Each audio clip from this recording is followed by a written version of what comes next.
Hi parents, it's Teacher Annette from Preschool 2. Today I'm going to be going over the cognitive development learning activity for Thursday week 3. I forgot what day it was for a second. And this one is actually just super short, super simple and sweet, and right now is really one of the best times to do this because it's getting warmer out, and in the evenings, like, the temperature is so nice, and especially here in Michigan it's like so muggy during the day, but in the afternoon it kind of levels off, and you can take your children for a walk around the house or around the neighborhood. It's super important right now, actually, to keep being physically active and keep taking walks outside, because there's a lot of concern, and rightfully so, about social distancing and wearing masks, and just staying healthy and safe. But I believe the CDC, I'm not 100% sure if it's the CDC or another organization, but it's actually recommended that we keep going outside, keep taking walks, getting fresh air. So even if it's just around your house, if you're not really comfortable with walking around the neighborhood or a park, this is like a super simple activity you can do on those walks that are helping you stay healthy and safe. If you do go to a public place or you go around the neighborhood, of course, make sure to practice social distancing from anyone else who is outside. I think you can go without a mask as long as you're not going to be staying in any one place at a time, but bring one just in case. So even if you decide to just stick around the house, or the camp or wherever for this one, this is like, it requires nothing. So it's about taking your children on what I call a nature walk, and I actually like doing this with my kids at the center, especially when we do the tree study, but like all throughout the summer up until fall even. I will sometimes one-on-one with a kid, or I have a small group of preschoolers following me around at outdoor playtime, and we just walk around the playground, and we talk about what we see, and the nature around us.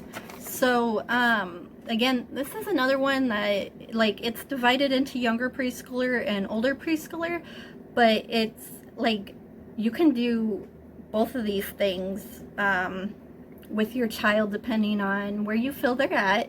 Even with the older preschooler, the talking about clouds and weather and the moon and stars. So like the birds and insects, like, trust me, even at 5, even at 6, they love this stuff. They love finding bugs or frogs. They love seeing the birds, the bird nests in the tree.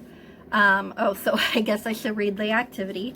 So the young preschooler activity suggestion is to talk about the clouds and weather, look at the moon and stars at night, search for birds and insects in the yard, and so on.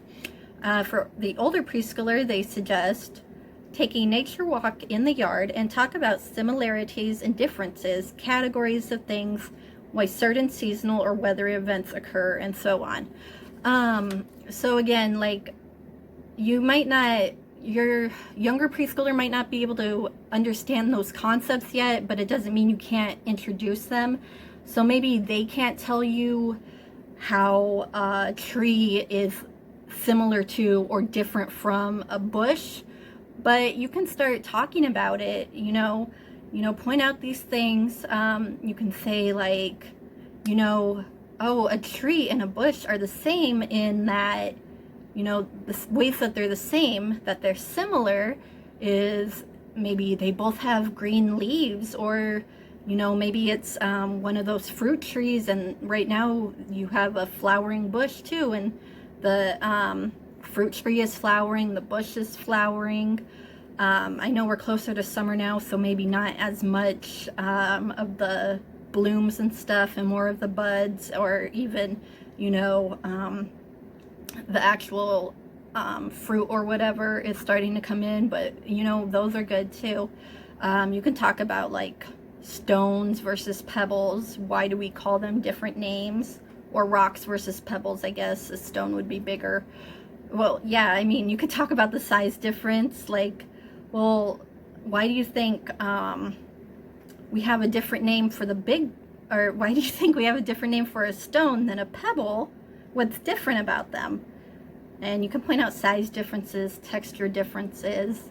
But yeah, you know, just children they love nature. They long to be in nature, and you don't even have to do that much to, you know, kind of fill in that need that we naturally have to be outside, to, you know, touch and feel things. Just make sure whatever you're letting them touch or feel is safe. If you're not sure about something, then, you know, just tell them, well, we're just going to look, because if we touch, I don't know if it's safe or not, and we could hurt ourselves. So we're just going to look for now. And then you can say, but here's something you can touch. Maybe it's like tree bark or some fallen leaves, or, you know, those rocks and pebbles and stuff. So like, just talk about what you see. Like, you know, I really like the suggestion for going out at night, because especially if you're at a camp, and here in rural Michigan, you know, we don't have all those city lights like I have back home in California. So you can see the moon and the stars on most nights. And if not, you can even say, well, why do you think we can't see the stars or the moon right now? And maybe it's because it's been rainy and there's clouds covering the sky. You know, you can talk about, today was rainy. Do you think it's going to rain again tomorrow? And why do you think that? So yeah, again, opportunities endless, super open-ended, super easy to do. Like, you don't even need to really think about the questions. Just engage in a conversation about nature. Talk to them about what they like in nature, what maybe they don't like, what you don't like. And I mean, even if there is anything you don't like, maybe you and your child appreciate everything that nature has to offer. So yeah, this is definitely my favorite activity for today. And I mean, you don't need any materials. You only need you and your child. And, you know, maybe some rain boots. I hope it becomes part of your daily or every other day routine. Bye.